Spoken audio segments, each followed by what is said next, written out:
ಜಾತಿ ಗಣತಿ ವರದಿ ವೈಜ್ಞಾನಿಕವಾಗಿಲ್ಲ, ಅಂತಿಮ ನಿರ್ಧಾರ ಕೇಂದ್ರ ತೆಗೆದುಕೊಳ್ಳಬೇಕು. ಕೇಂದ್ರ ಸಚಿವ ಜೋಶಿ.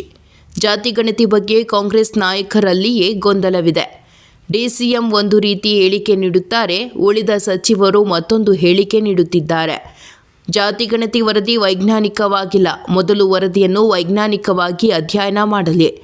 ಇವರು ಏನೇ ಸರ್ವೆ ಮಾಡಿದ್ರೂ ಅಂತಿಮವಾಗಿ ಅದನ್ನು ಕೇಂದ್ರ ಸರ್ಕಾರ ಒಪ್ಪಬೇಕು ಎಂದು ಕೇಂದ್ರ ಸಚಿವ ಪ್ರಹ್ಲಾದ್ ಜೋಶಿ ಟಾಂಗ್ ನೀಡಿದರು. ಈ ಕುರಿತು ಹುಬ್ಬಳ್ಳಿಯಲ್ಲಿ ಪ್ರತಿಕ್ರಿಯೆ ನೀಡಿದ ಅವರು, ರಾಜ್ಯ ಸರ್ಕಾರಕ್ಕೆ ಸರ್ವೆ ಮಾಡುವ ಅಧಿಕಾರವಿದೆ, ಅದನ್ನು ಅಂತಿಮಗೊಳಿಸುವ ಅಧಿಕಾರ ಕೇಂದ್ರಕ್ಕಿದೆ. ನಕಲಿ ಗಾಂಧಿಗಳ ಹೆಸರು ಹೇಳಿ ಹೆದರಿಸಿ ಇದನ್ನು ಕ್ಯಾಬಿನೆಟ್ ಚರ್ಚೆ ಆಗದಂತೆ ನೋಡಿಕೊಂಡಿದ್ದಾರೆ. ಹೀಗಾಗಿ ಈ ಬಗ್ಗೆ ಕಾಂಗ್ರೆಸ್ನಲ್ಲೇ ಬೇಗುತ್ತಿದೆ.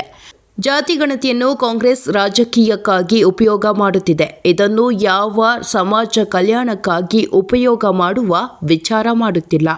ತಮ್ಮ ವೋಟ್ ಬ್ಯಾಂಕ್ ಉಳಿಸಿಕೊಳ್ಳಲು ವರದಿ ಬಹಿರಂಗ ಮಾಡಿದೆ ಎಂದರು.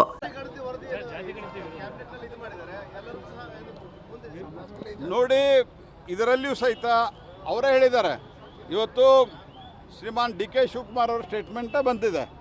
ಇದು ಸಮೀಕ್ಷೆ, ಈ ಸಮೀಕ್ಷೆಯನ್ನು ಅಧ್ಯಯನ ಮಾಡಿ ಮುಂದೆ ತೀರ್ಮಾನ. ಅವರಲ್ಲೇ ಗೊಂದಲ ಇದೆ. ಹಾಗಾಗಿ ಮೊದಲ ಸರಿಯಾಗಿ ಸೈಂಟಿಫಿಕ್ ಆಗಿ ವರದಿಯನ್ನು ತರಿಸಲಿ, ಸಮೀಕ್ಷೆಯನ್ನು ಮಾಡಲಿ. ಗಣತಿಯನ್ನು ಮಾಡುವಂಥ ಅಧಿಕಾರ ಇರೋದು ಭಾರತದ ಸಂವಿಧಾನ ಪ್ರಕಾರ ಭಾರತ ಸರ್ಕಾರಕ್ಕೆ ಮಾತ್ರ. ಇವರು ಸಮೀಕ್ಷೆ ಮಾಡ್ಬೋದು. ಆ ಸಮೀಕ್ಷೆನೂ ಅನ್ಸೈಂಟಿಫಿಕ್ ಆಗಿದೆ ಅಂತ ಬಾರಿ ಬಾರಿ ಹೇಳಿದ್ದಾರೆ.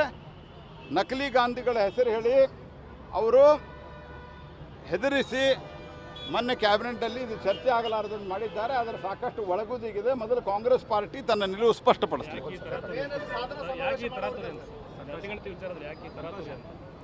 ಅಲ್ಲ, ತರಾತುರಿ ಅನ್ನೋದಕ್ಕಿಂತ ಹೆಚ್ಚಾಗಿ ಇದನ್ನು ರಾಜಕೀಯಕ್ಕೆ ಉಪಯೋಗ ಮಾಡ್ತಾ ಇದ್ದಾರೆ. ಸಮಾಜಕ್ಕೆ ಕಲ್ಯಾಣ ಆಗಬೇಕು ಅಂತ ಅವರು ವಿಚಾರ ಮಾಡ್ತಾ ಇಲ್ಲ.